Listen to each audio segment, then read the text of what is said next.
Bien, mis hermanos, estamos listos para estudiar la palabra de Dios. Esta mañana tuvimos una reunión muy preciosa, como todos los domingos en el culto de inglés a las 9:30 de la mañana. Estuvimos en el mensaje de la palabra de Dios en el Evangelio de Lucas, capítulo 15. Y les explico esto. No vamos a tener en ese pasaje nuestro centro de ahorita, pero quiero explicarles cómo está funcionando el asunto. En la serie que tenemos es sobre evangelismo. El mensaje de la mañana, el domingo en inglés, es el mismo que repasamos el miércoles en los grupos que tenemos. Las preguntas que vienen el miércoles son centradas en el mensaje que el pastor Carvalho predicó cada domingo en la mañana. Por la tarde yo predico sobre el evangelismo también, y este mensaje lo reforzamos con el estudio bíblico del viernes en la noche. Así que pueden darse cuenta, lo que estudiamos el miércoles estaba relacionado con el mensaje del domingo pasado por la mañana, y lo que estudiamos el viernes relacionado con el mensaje del domingo por la tarde a las 3. Así que tomen eso en cuenta, porque lo que queremos es que cada vez que estudiamos la palabra de Dios, la repitamos y la repitamos para que aprendamos mejor, ¿verdad? Y para que pongamos en práctica también, porque de eso se trata, de ser hacedores de la palabra. Pero para que tengan una idea, más o menos, estamos en el evangelismo y cómo presentar el mensaje del evangelio. En la mañana el pastor habló sobre buscando lo que se había perdido. Y San Lucas capítulo 15 habla de tres cosas, de tres perdidos. Primero habla de la oveja perdida. Y en ese caso el énfasis está en que el redil somos la iglesia, ¿verdad? Y los que estamos en la iglesia no estamos perdidos porque estamos aquí adentro. Aunque al final descubrimos que también hay perdidos dentro de la iglesia, ¿verdad? Sin embargo, los que están perdidos están afuera. La oveja perdida está representando los que están fuera de la iglesia, los que no se congregan. Esos están afuera. Entonces hablábamos de que en el caso de la oveja perdida hay preocupación, y el pastor va detrás de la oveja perdida. También hablábamos de la segunda historia, que en sí realmente no son tres historias, tres parábolas las que hay ahí, sino que es una sola parábola, pero dividida en tres partes. La primera es la oveja, la segunda es la moneda perdida. Y ustedes pueden decir, bueno, una monedita que se pierda, pues no importa, peor si es de 1 centavo, ¿verdad? Ahí hay pennies tirados en la calle, en cualquier parte, y nadie le da importancia. Pero en este caso, la moneda perdida tenía una importancia especial para aquella mujer. Si comparamos cuánto vale la oveja perdida y cuánto vale una moneda, podríamos a primera vista decir, la oveja vale más que la moneda. Pero cuando estudia la cultura de la época, se da cuenta que cada vez que alguien pedía a una mujer en matrimonio, tenía que pagar una dote de 10 monedas. Esas 10 monedas la daba como garantía porque se iba a casar con ella. Pero el día que la pareja se casaba, la mujer tenía que entregar de regreso las 10 monedas. Y si no, algo andaba mal, ¿verdad? Entonces puede entender usted por qué la mujer sí tenía una gran desesperación por encontrar una monedita que se le había perdido. Porque estaba en juego no una moneda, no 10 monedas, sino que estaba en juego su mismo matrimonio.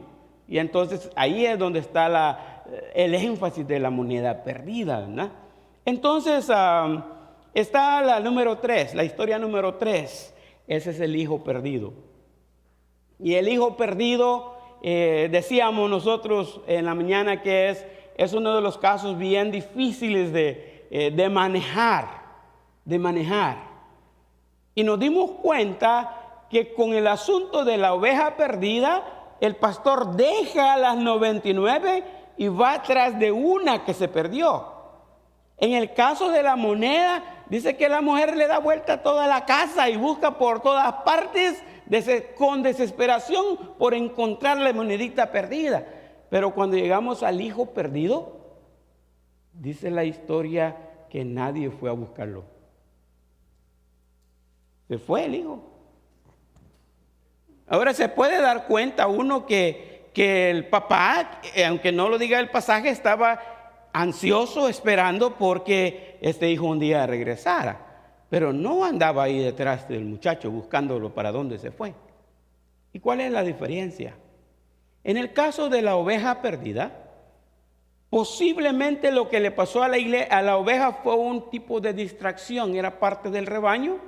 Y en un momento dado, el pastor decía, o apareció por ahí una mariposa y la oveja comenzó a seguirla y se distrajo y no se dio cuenta que el resto del redil del rebaño se fue para otro lugar y ella se quedó allí solita y cuando menos pensó no tenía para dónde ir ni con quién estar porque la distracción le costó el extravío.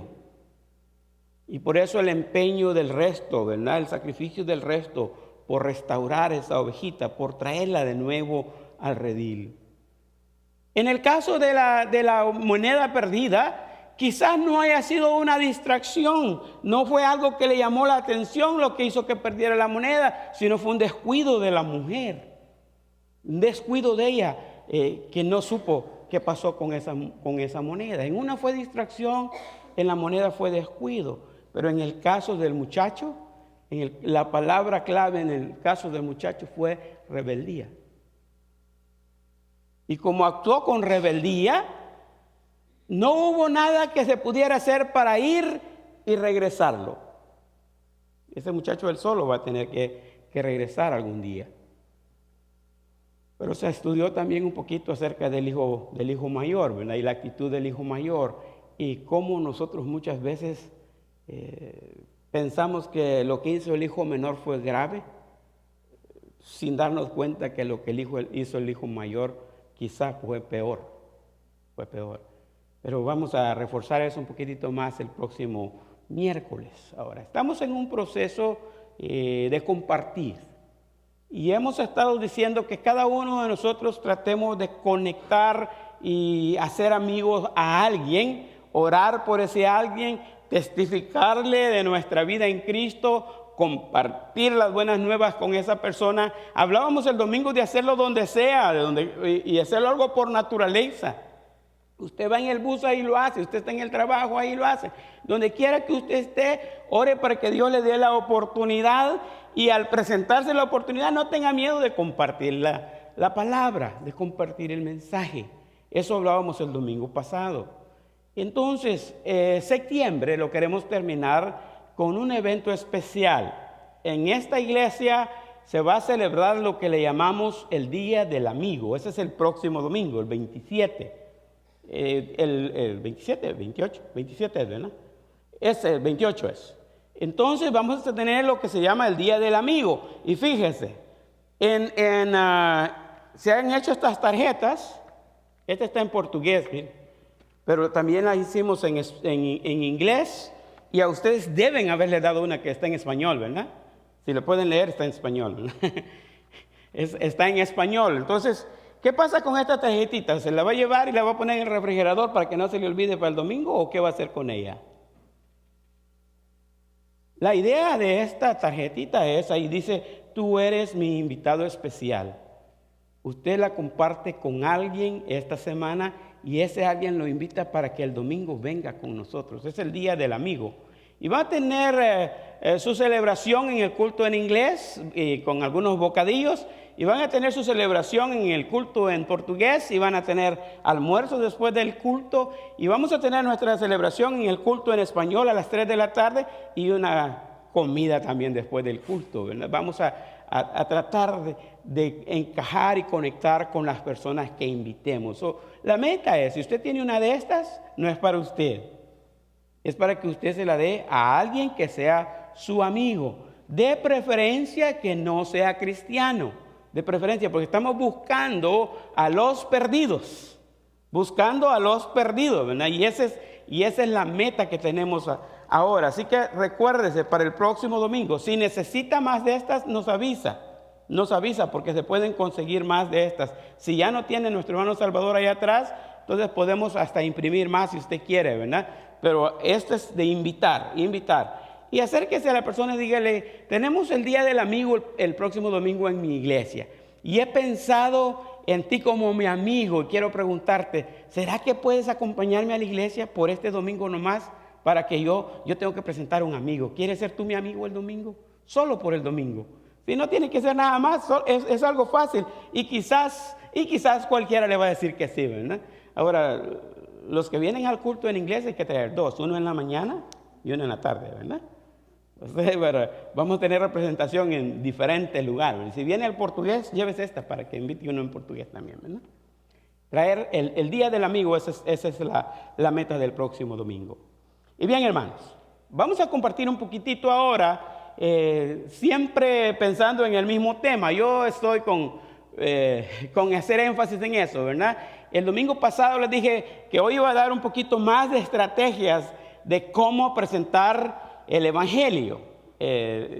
Voy a hablar del tema de los perdidos un poquito más con detalle quizá el próximo domingo, que el domingo va a ser con énfasis más evangelístico porque vamos a dirigirnos más a los amigos que traigamos que no son cristianos, ¿verdad? Pero fíjese, vamos a hablar hoy un poquitito de cómo presentar el Evangelio. Y es que lo que pasa con este tema del evangelismo es que nos ha entrado una especie de temor al hablar.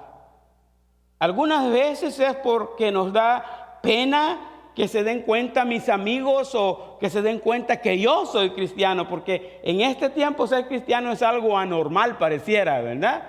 Yo recuerdo esos tiempos cuando era una honra y un honor y tenía mucho crédito el ser cristiano uno. La policía le daba sus ayuditas cuando se daba cuenta que uno era cristiano. Y en cualquier parte había cierta tolerancia porque uno era cristiano y como cristiano había buena conducta.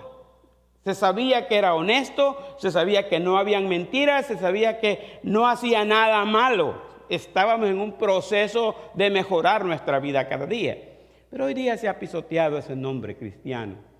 Y el Evangelio ha sido deshonrado por otros que dicen ser evangélicos. Pero si se dan cuenta de lo que hemos estudiado esta semana, dice que si alguien es evangélico, si alguien ha recibido a Jesucristo, va a perseverar, lo va a confirmar y lo va a reafirmar, va a mostrar la confianza. Usted va a estar seguro que Cristo obró en esa persona y no va a estar con dudas ahí, ¿será o no será? Pues esto que hace como que no es. Entonces, si hay esa duda, las cosas no están muy bien. Pero el verdadero cristiano se identifica donde quiera que está. No tiene vergüenza, no tiene miedo del que dirán. Entonces es muy importante que cuando vamos a compartir el Evangelio, lo hagamos de una manera natural, sin asuntos de andar buscando, ¿y ahora qué digo? ¿Y ahora qué sigue? ¿Y cuál es el proceso? ¿Verdad? No hay una estrategia a seguir. Hay organizaciones que sí planifican sus estrategias, ¿verdad? Entre ellos algunos cristianos, otros no cristianos. Las compañías de ventas tienen sus estrategias para dirigirse a la comunidad y así convencerlos de que le compren su producto. Y cuando esa estrategia ya no les está funcionando, vienen con otra nueva, pero siempre encuentran la manera de vender su producto. Ahora, pareciera como que si nosotros fuéramos que estamos vendiendo algún producto, pero en el Evangelio es totalmente diferente. ¿Sabe? En un tiempo yo me di cuenta que los testigos de Jehová que tocaban la puerta cada sábado en la casa, venían entrenados. Cada semana se reunían en el Salón del Reino y en el Salón del Reino les decían qué era la estrategia que iban a usar la otra semana. Y ahí salían ya salían, ahora vamos a hablar de esto, mañana, la otra semana vamos a hablar de esto. Y entonces ellos todos vienen hablando del mismo tema. Entonces todo lo que usted tenía que hacer era desviarlos del tema y los desubicaba. Eran estrategias que yo mismo tenía para hablar con ellos también, ¿verdad? Y era tan fácil cambiarle, desubicarlo de su presentación. Ahora, ellos en cierta manera tienen éxito. Las compañías que venden autos tienen éxito. Los vendedores tienen éxito. De algún modo lo hacen que uno compre algo. En el caso del Evangelio, no se trata de desarrollar ninguna estrategia. No se trata de tenderle una trampa a alguien, o como alguien vulgarmente en El Salvador una vez me dijo, ahí lo que hacen es lavarle el coco a la gente, convencerlos de algo que no es real. Pero no, en el Evangelio no se trata de engañar a nadie ni de manipular a nadie. Y si hay iglesias o líderes que manipulan a la gente, ese no es evangelio verdadero. Pueden decir que son evangelios, pero no. Ahora, este es el asunto. Existen muchos métodos que usted puede usar para compartir el evangelio, pero es importante, lo primero es que usted se sienta con confianza. ¿Es usted cristiano? ¿Está seguro? ¿Se acuerda? La confianza era parte de lo que hablábamos en el estudio del viernes. ¿Está seguro usted que es cristiano, verdad? ¿Tiene la confianza de que usted al morir va a ir al cielo? Porque si usted no está seguro ahí, entonces ya va a ir inseguro a presentar el evangelio. Hay que hacerlo con toda confianza y con toda naturalidad. No es asunto de, abrió la puerta ahorita para que le hable. ¿Y con qué dijo el pastor que empezara? No es asunto de eso, ¿verdad? Sencillamente, de alguna manera normal, usted comienza con una plática. Ahora, este es el asunto. El evangelio yo lo aprendí a presentar de diferentes maneras. Billy Graham tenía un tratado que le llamaba 4 pasos para obtener la paz con Dios. Hay otros que se llaman el camino a Dios según Romanos. Y entonces hay varios folletos que trae un proceso de cómo seguir. Todos terminan con la invitación a hacer una oración de arrepentimiento. A veces se me hacía difícil a mí estar memorizando todos esos pasos. Me dio por un tiempo por memorizarme lo que decía el tratado y leer bien el tratado antes de repartirlo, porque si usted da un tratado y no sabe lo que dice, le hacen una pregunta después y no sabe qué contestar. Entonces pasé por todo ese tipo de procesos yo. ¿Sabe? En esta serie que he estado estudiando me encontré con solo 2 palabritas claves para presentar el evangelio. 2 palabritas claves en lo que se centra el evangelio. Y usted no tiene que rodear mucho. Acuérdese, el domingo pasado decíamos, evangelio significa buenas nuevas o buenas noticias de salvación. Porque hay otras buenas noticias, hay buenas noticias buenas que nos alegran el alma, nos alegran. Pero de salvación solamente hay una. Y ese es el evangelio que nosotros predicamos, la salvación por la fe a través de creer en Jesucristo. Entonces, buenas noticias, todos nos gusta recibir buenas noticias, a todos. No hay nadie que no le guste recibir buenas noticias. El problema que tenemos hoy es que casi nunca nos dan buenas noticias. Siempre recibimos malas noticias. ¿Qué diéramos nosotros porque el noticiero de la televisión fuera lleno de buenas noticias, verdad? Pero desde que usted dice, ya va a comenzar las noticias, ¿qué tiene en mente? A ver qué malo pasó hoy. ¿Cuántos se habrán muerto en tal parte y cuántos en otro lugar? Porque solo le hablan de desastres. Y mire, si usted no tiene cuidado y está viendo las noticias día tras día, día tras día, día tras día, un día va a caer en una gran depresión y va a querer suicidarse, como muchos últimamente lo han estado haciendo. Porque usted va a tener ansiedad, le va a dar miedo salir a un lugar, le va a dar fobia, porque aquí mataron a uno y esto puede pasar en este bus y esto puede pasar en este lugar. Y la gente entra en un asunto que se predispone para sufrir catástrofe. Ahora, en medio de todas esas malas noticias que el mundo está recibiendo, usted viene y dice, mira, yo quiero compartir contigo una buena noticia. Y dice, sí, ¿de qué se trata? Del evangelio. Ya vienes con eso. Eso está peor todavía, me vas a confundir. Y le mencionan del fulano y de aquella iglesia y de que lo que pasó allá y lo que hizo este otro y mire este sinvergüenza. Y tiene una serie de cuestiones para decirle, eso que dices tú, buena noticia, no es buena noticia. Por eso es que yo encontré que la clave para presentar el evangelio está en presentarlo como buena noticia, pero antes de dar esa buena noticia hay que darles una noticia mala. Otra noticia mala, aparte de todas las que todo el mundo oye. Porque usted sabe, lo que estamos sufriendo como sociedad por el cáncer, por esas otras enfermedades y esos virus del flu que están dando raros hoy día, cualquier enfermedad mortal, cualquier situación adversa que nosotros estemos viviendo, puede ser malísimo. Pero no hay nada más malo que morirse sin Cristo. No hay nada peor que llegar al comienzo de la vida eterna sin Dios. Porque mientras uno no fuere, no parte de este mundo, o mientras Cristo no ha venido, mientras el día final no aparece, mientras eso no ocurre, hay oportunidad de ser salvo. Pero una vez que usted cruza el río, el umbral de la muerte, ya no hay esperanza. Y entonces usted tiene que comenzar con esa mala noticia. Usted sabe, el mundo va caminando,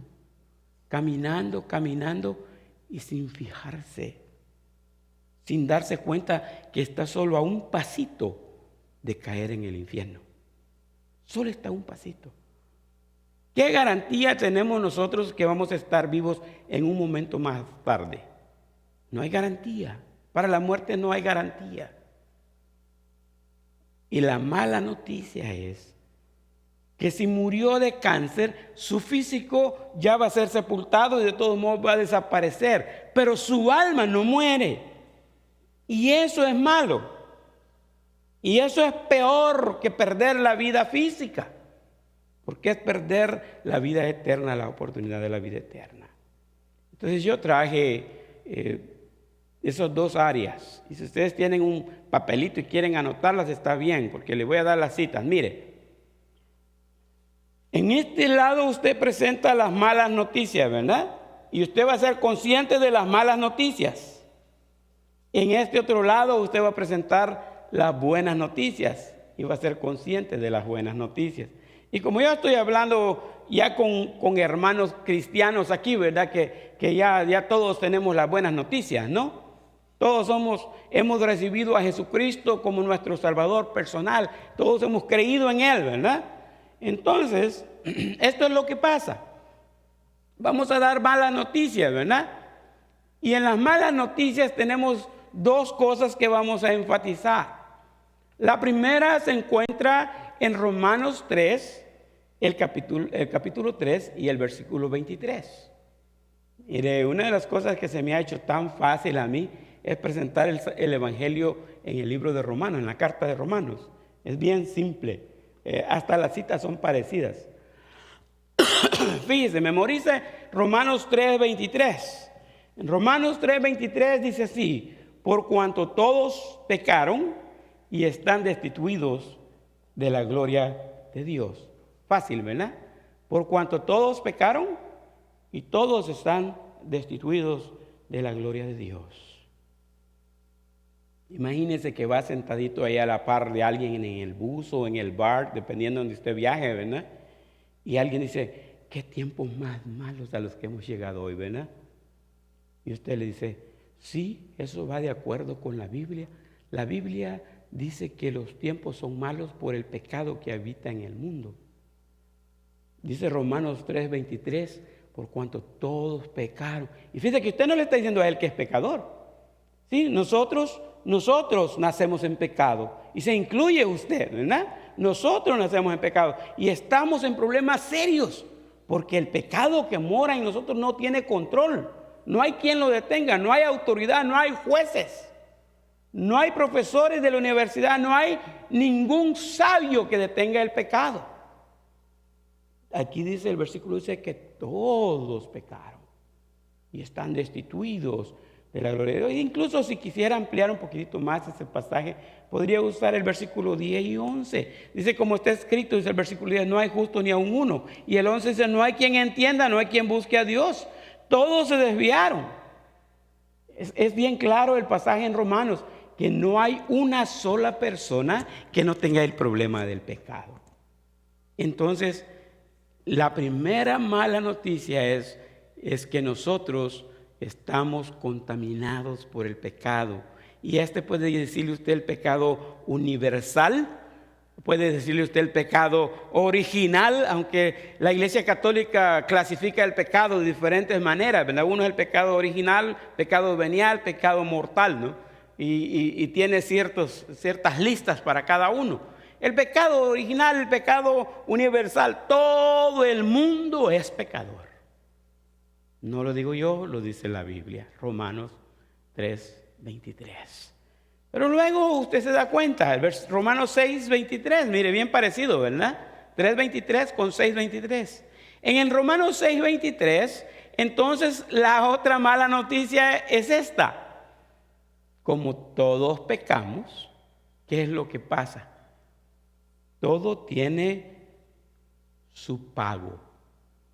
Y entonces no hay manera que nosotros quitemos o nos evitemos pagar por el pecado que cometemos. ¿Sabe? Hace poco mi hijo compró un carro y tuvimos que registrarlo a nombre de él. Pero no nos fijamos que 1 o 2 meses más tarde se le vencían los stickers, las placas. Y había que pagarla. Y pensamos que cuando lo registramos pagamos hasta el otro año. Y no era así.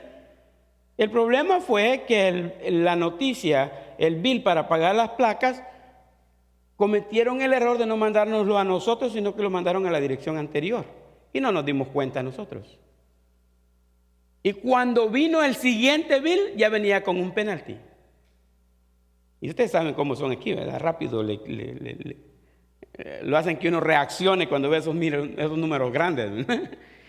Entonces yo llegué al DMV y les expliqué lo que había pasado y me hicieron llenar unos documentos, unos papeles ahí, que lo aprobara alguien allá. ¿Y qué creen? Me perdonaron el penalti. No tuvimos que pagar ese penalti nosotros. El pecado es algo así. Es un penalti que tenemos que pagar.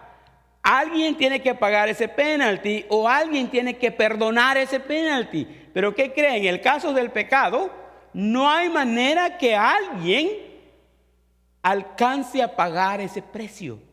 Es tan difícil pagarlo que no. Alguien lo ilustró de esta manera. Dice, si alguien de ustedes quiere hacer una competencia conmigo, vamos a agarrar una roca, una piedrecita como de este tamaño, vamos a salir allá a la calle y la vamos a tirar para... ¿Dónde está el norte? Ya no me acuerdo dónde está el norte aquí, ¿verdad? Y lo vamos a tirar la piedra, los dos, uno a la vez, vamos a tirar la piedra y la meta es que el que llega a la piedra hasta el polo norte se gana. Y entonces inmediatamente dice, eso es un imposible. Bueno, quizás yo sea más fuerte y la llegue más lejos que usted. O quizás usted sea más fuerte y la llega más lejos que yo. ¿Pero alguien lo va a llegar al polo norte? No. La Biblia dice que cuanto está tan lejos el oriente del occidente, así hizo alejar nuestros pecados. Dios sí puede hacer eso a través de Jesucristo, pero nosotros por nosotros mismos no podemos hacerlo. Entonces Romanos 6:23 dice claramente, porque la paga del pecado o el precio por el pecado es muerte. Es muerte. No hay manera que ninguno de nosotros podamos hacer algo para evitar ese castigo. No hay manera. Ahora, la segunda parte del versículo 23 dice, mas la dádiva de Dios es vida eterna en Cristo Jesús, Señor nuestro. Y eso lo quiero usar como un puentecito para introducirnos a las buenas noticias, porque les dije que hay buenas noticias también, ¿verdad? Malas noticias. ¿Cuáles son las malas noticias? El hombre es pecador. Todos somos pecadores. Segunda mala noticia, el pago por el pecado es la muerte. Y fíjese, a veces me gusta explicar eso un poquitito porque tenemos problemas yo sé que tenemos problemas con la muerte, ¿verdad que sí? Tenemos problemas bastante serios. Mire, ninguno de nosotros vamos a estar en contra de que la muerte existe. ¿Saben ustedes que la muerte existe, la muerte física? ¿Y cómo lo saben? ¿Ya murieron alguna vez? Pero hemos visto, ¿verdad? Seres queridos hemos perdido. Sabemos que existe por lo que ha pasado con lo que hemos visto, no porque lo hayamos experimentado nosotros. Pero mire, así lo explico yo. Muerte significa separación. Separación. Existe la muerte física, existe la muerte espiritual y existe la muerte eterna. La primera muerte que existió es la muerte espiritual, es la separación del hombre con Dios. Cuando el hombre pecó en el huerto del Edén, fue expulsado del huerto del Edén. Perdió su relación con Dios y a esa separación causada por el pecado se le llama muerte espiritual. Como resultado de la muerte espiritual vino la muerte física. La muerte física es separación también, separación del cuerpo físico con el alma. El cuerpo al cementerio, pero el alma ¿para dónde? ¿Qué hace usted con el alma de las personas que han muerto físicamente? No podemos hacer nada. Usted sabe que el alma nunca muere. El físico es el que muere. Pero el alma solo pasa de un lugar, del depósito corporal, de la materia que tenía, y pasa a un lugar donde están los espíritus de los que mueren. Los que están sin Cristo en el Hades, los que están con Cristo en paraíso. Pero hay una separación del cuerpo con el alma. En el día de la resurrección, el alma regresará de donde quiera que estaba y tomará de nuevo el cuerpo físico. Eso no lo creen porque nadie se ha levantado de los muertos, ¿verdad? Jesucristo lo hizo. Y Él dijo, porque yo vivo, vosotros también viviréis. Y demostró que podía hacerlo con Lázaro, con la hija de Jairo, con la hija de la viuda de Naín, ¿se acuerdan? Él demostró tener poder sobre la muerte él mismo. Un día nosotros resucitaremos porque el alma regresará y se tomará otra vez ese cuerpo. Ahora fíjese, es la muerte física, separación del cuerpo con el alma. Pero la muerte eterna viene en el juicio final, cuando el alma de las personas será separado de Dios eternamente y no habrá ninguna esperanza más. A esa separación también Apocalipsis le llama la segunda muerte. Entonces, si hablamos de que existe la muerte física y la muerte eterna, ahorita nosotros podríamos decir que estamos bien, porque aunque el pecado causó la muerte espiritual y estamos separados de Dios, al venir y creer en Jesucristo restablecemos la muerte espiritual y hemos pasado de muerte a vida, ¿verdad? Hemos pasado de muerte a vida. Éramos muertos espiritualmente, ahora estamos vivos. Vivos espiritualmente. Físicamente vamos a morir, pero un día resucitaremos para estar con Dios por toda la eternidad. Lo interesante no es cuánto tiempo yo vivo en esta tierra en mi cuerpo físico. Porque los que más viven en este tiempo, ¿qué? ¿100 años? Digamos que 100 años, ¿verdad? Que ya me quedan a mí 48. Sí llego a los 100, pero la mayoría no llega a los 100. Ese es bien poquito comparado con toda una eternidad. Y nos preocupa tanto estar vivos en esta tierra que se nos olvida la vida eterna. Y la vida eterna es la que debe preocuparnos más que esta vida. En esta vida debemos vivir para Dios nomás. Asegurarnos de acumular energía, tesoros y todo en el lugar donde no corrompe ni el oín, dice Mateo. No hay estafadores, ahí está seguro el dinero. Todo lo que uno ahorra en el cielo es de nosotros, es garantizado. Entonces, la mala noticia sería esa, pero lo bueno es que Cristo murió por nosotros y al creer en Cristo nosotros tenemos la vida eterna. Entonces, miremos la primera buena noticia, ¿cuál es? Romanos 5:8. En Romanos 5:8 dice de esta manera: mas Dios muestra su amor para con nosotros, en que siendo aún pecadores, Cristo murió por nosotros. Cristo murió por nosotros. Este versículo es interesante. Dice, siendo aún pecadores. La palabra pecador aquí hace alusión a siendo nosotros seres despreciables. ¿Usted sabe lo que pasaba con los pecadores en el tiempo de Jesús? Cuando los fariseos trajeron a una mujer y le decían a Jesús, esta mujer es pecadora, con ella no te juntes porque es pecadora. Con los pecadores come y con ellos bebe, con ellos duerme. Acusaban a Jesús de convivir con los pecadores y uno puede pensar, bueno, pues aquí está un amigo que no es cristiano, él es un pecador, y yo soy cristiano y yo no soy pecador. Y pareciera que hacemos esos niveles, ¿verdad? Esas clasificaciones eran bien grandes en tiempos de Jesús, porque la palabra o el término pecador o pecadora no la usaban como nosotros la usamos hoy.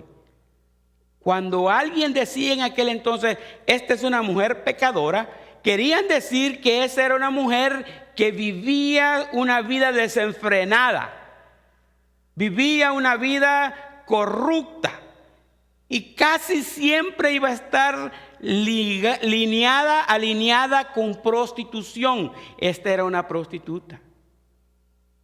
Y él no quería que un judío ni que una persona cristiana se juntara a la par de una persona prostituta o de una mujer prostituta.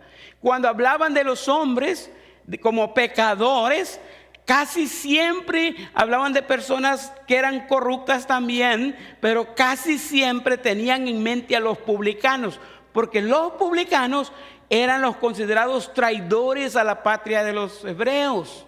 Trabajaban para el imperio romano y exprimían a sus mismos compatriotas y los estafaban. Se enriquecían ilícitamente a costillas de los bolsillos de los mismos israelitas.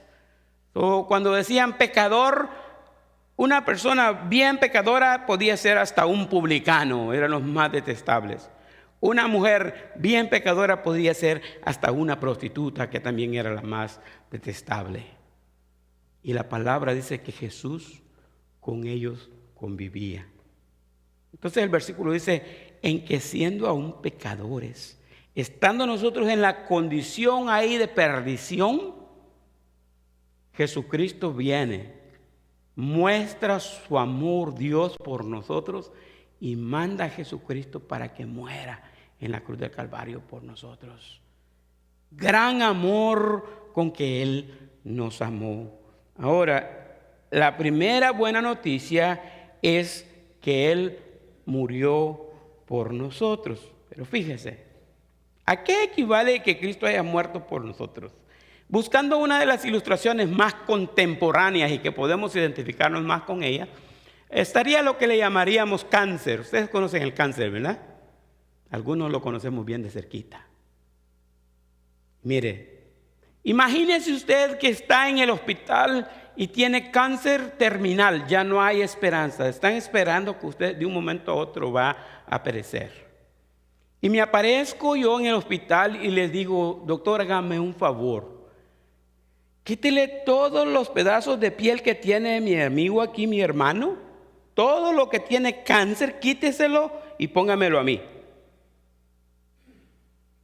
Yo no quiero que él se muera, yo quiero morirme yo por él. Deme todo el cáncer de él, démelo a mí. ¿Harían ustedes eso? Bueno, quizás preguntarán, eso no es posible hacerlo. Pero eso es más o menos lo que Dios hizo por nosotros. Cristo murió en sustitución por nosotros. En sustitución. Si éramos nosotros los que estábamos destinados a morir, destinados a la condenación. Y lo que hizo Cristo fue, llegó y dijo, el pecado de Mario, tráiganlo para acá. El pecado de él, tráiganlo para acá. El pecado de él, tráiganlo para acá. Yo voy a cargar con el pecado de todos. Y eso es lo que me pone un poco melancólico cuando considero lo que Cristo hizo por mí. Porque no fue fácil. Para él solo dejar la condición de Dios y agarrar la condición de hombre ya es humillante. Estando en la condición de hombre, poder ser un patrón aquí, andar en el limosín y tener todos los bienes del mundo y rechazar ese bienestar y convertirse en uno de los más pobres del mundo, ese es humillante. Y dejar ese nivel de ser el más pobre del mundo y vivir ahí que no tenía ni dónde recostar su cabeza. Y dejarse quitar la vida y morir en una cruz, no solo es degradante, humillante, sino que eso es maldición. Gálatas dice que por nosotros se hizo maldición. Lo más vergonzoso de este mundo, Cristo lo hizo, pero lo hizo por mí. Ahora no piensen ustedes, qué tan malo el hermano Mario que dejó que Cristo hiciera eso, ¿verdad? Yo digo por mí, pero lo hizo por ustedes también. Por cada uno de nosotros, por todo el mundo. Por eso es que Cristo murió. Ahora, hay una segunda buena noticia. La segunda buena noticia, esa sí la voy a ver en Efesios, no está en Romanos, pero está en Efesios. Después de Romanos está Corintios y después Gálatas y Efesios. Efesios capítulo 2, y mire el versículo 2, capítulo 2, 8 y 9. Versículos 8 y 9 dicen así: porque por gracia sois salvos por medio de la fe, y esto no de vosotros, pues es don de Dios, no por obras, para que nadie se gloríe. No por obras, para que nadie se gloríe. Ahora, este es el punto donde a mí me interesa asegurarme que ustedes han pasado de muerte a vida, que han recibido la salvación, que han creído en Jesucristo. La salvación, según este pasaje y según esta buena noticia, se recibe por gracia. Gracia es un don inmerecido. Don es un regalo que no merecíamos. ¿Se acuerda del infierno? Merecíamos la condenación. Pero Dios mostró su amor enviando a Jesucristo. Cristo mostró su amor muriendo en la cruz en nuestro lugar. Y ahora nosotros tenemos el chance, la oportunidad de ser salvos con solo creer en Cristo. Versículo bien conocido, Juan 3:16. Porque de tal manera amó Dios al mundo. Dije bien conocido porque quizás no se acuerdan, ¿verdad? Al mundo. ¿Quién es el mundo? ¿O quiénes componen el mundo? Todos los que habitan el planeta Tierra. ¿A cuántos amó? A todo el mundo. ¿Sí? Tiene suficiente poder Jesucristo para salvar a todo el mundo. Y es interesante, cuando dice todo el mundo, ahí están incluidos todos, hasta los que nosotros no queremos. ¿Sí? Porque si de mí depende, yo le digo a Dios, Dios, por favor, Adolfo Hitler no me lo vayas a salvar. A ese me lo condenas. Y les digo de Hitler porque ninguno de ustedes quizás fue amigo de Hitler, ¿verdad? Pero hoy día hay gente que no nos gusta a nosotros, la gente de hoy día. Algunas personas no quisiéramos darles el chance de que se salven. Espero que no sean los vecinos de ustedes, ¿verdad? Pero Dios en su poder y en su amor mostró la capacidad de salvar a todo el mundo. Pero la segunda parte del versículo dice: para que todo aquel que en Él cree no se pierda, mas tenga vida eterna. Sí, Cristo tiene poder para salvar a todo el mundo, pero esa salvación no es automática. se necesita creer. La buena noticia se recibe por fe a través de creer. A través de creer en Cristo. Si usted ha creído en Cristo, entonces sí. Y tiene que tener la seguridad usted. ¿Creyó en Cristo, sí o no? La hermanita sí creyó en Cristo. Ahora, ¿qué tan seguro está usted de eso? Le voy a decir algo. ¿Con qué confianza venimos nosotros aquí, verdad? Más específicamente con ustedes. ¿Por qué eligieron esa silla para sentarse? Y le voy a decir, yo estoy seguro que se sientan en cualquier silla de esas, con una gran confianza de que la silla está buena. Si supieran que esa silla no está tan buena, no se sientan. Pero venimos tranquilos, mire, hasta con impulso nos dejamos ir, porque sabemos que está capacitada, ¿verdad? Estamos seguros ahí. Y esa seguridad y esa confianza es la que nosotros tenemos que tener en el Señor Jesús. Cuando se trata de salvación, tenemos que estar seguros de que somos salvos. Y voy a elaborar el viernes, voy a hablar un poco más acerca de la seguridad de la salvación. Así que para el miércoles vayan estudiando San Lucas capítulo, ¿qué fue? 15, ¿verdad? Pero para el viernes vamos a estudiar Juan capítulo 5. Vayan poniendo atención a lo que dicen esos pasajes, porque ahí vamos a hablar, y el viernes vamos a hablar un poco más acerca de la seguridad de nuestra salvación, porque lo primero que tenemos que hacer es estar seguros nosotros de que somos salvos. Ya que usted está salvo, usted puede compartir esas buenas nuevas con los demás. Antes no, porque nos convertiríamos en lo que Cristo les dijo a los fariseos: ciegos, guías de ciegos. Entonces es importante eso. Entonces, para compartir el evangelio solo necesitas saber dos cosas: que existen las malas noticias y que existen las buenas noticias. ¿Se acuerda? Salir de aquí este día sería bien repitiendo eso: malas noticias, buenas noticias, malas noticias, buenas noticias. Y si lo grita fuerte, mejor, ¿verdad? Que le oigan sus amigos y le digan: ¿y de qué estás hablando? ¿Y por qué andas repitiendo eso? Vení, te lo voy a explicar, ¿verdad? Ya puede compartir con él o con ella malas noticias, buenas noticias. Hasta puede ser una clave para comenzar una plática con un amigo suyo esta semana.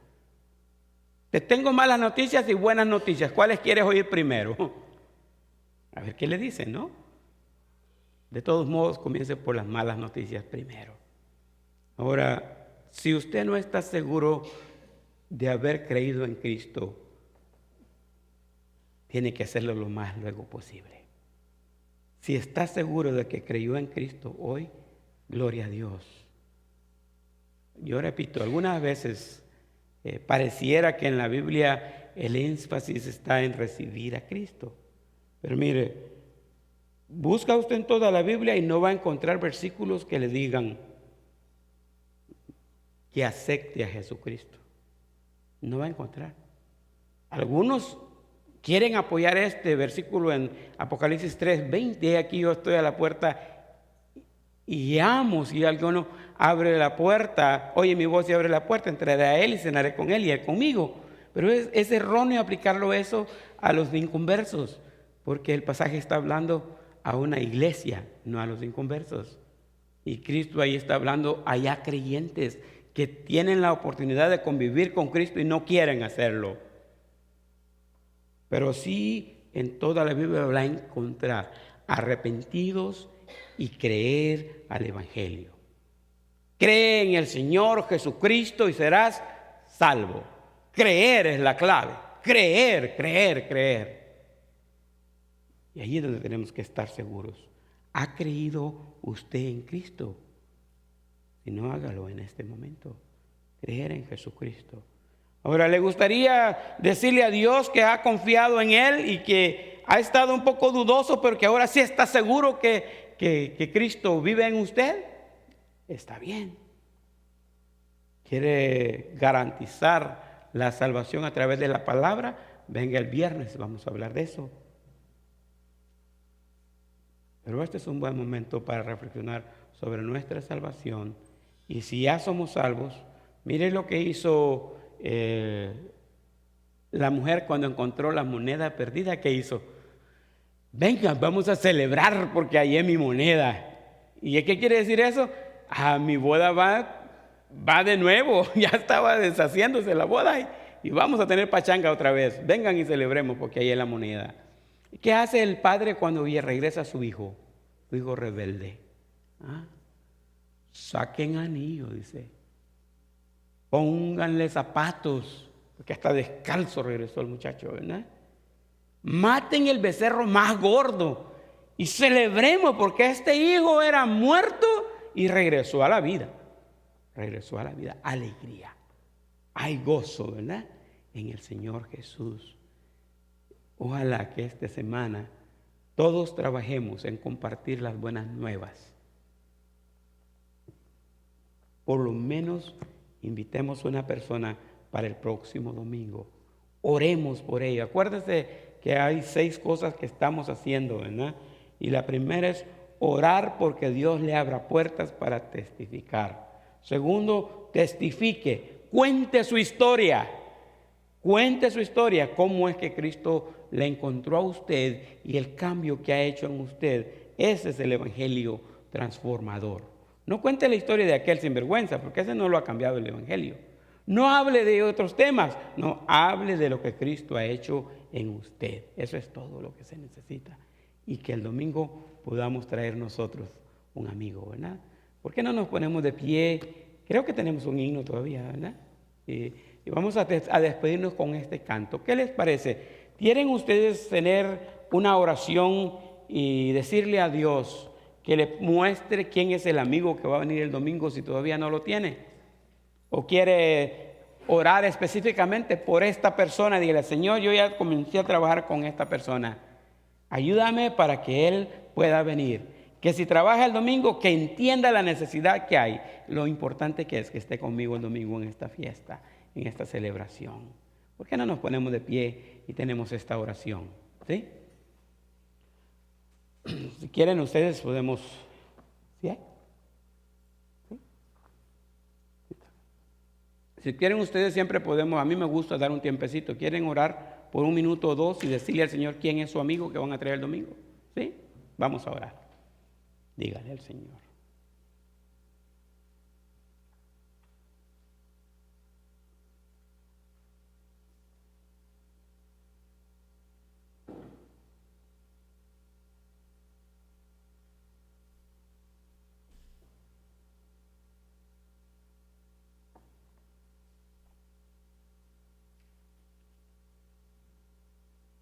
Padre amado, yo quiero agradecerte la oportunidad que tenemos esta tarde de estar aquí en tu casa, de escuchar nuevamente el reto que tu palabra nos hace. Es el mismo reto que Jesucristo hizo a sus discípulos cuando los llamó y que andaban los primeros 4 pescando en el mar de Galilea. Específicamente cuando Cristo llamó a Pedro, le dijo, venid en pos de mí y os haré pescador de hombres. Y fue anunciando el evangelio del arrepentimiento, el evangelio del reino por todos los alrededores, por aquellas aldeas. Llegó el momento cuando Jesucristo tuvo que partir hacia la eternidad, partió hacia el cielo, y en ese momento encomendó a los 12 el trabajo de predicar aquel mensaje. Señor, esos 12 cumplieron con su mensaje y ya no existen en nuestros medios. Pero otros siguieron el trabajo y ahora nos toca a nosotros compartir las buenas nuevas. Padre, queremos agradecerte la iniciativa que hay en Message of Peace, la visión que tiene el pastor Carvalho de incitarnos, de motivarnos, Señor, a compartir el evangelio con otras personas. Y queremos agradecerte, Padre, por la campaña que tenemos de conectar con personas que no están en nuestra iglesia.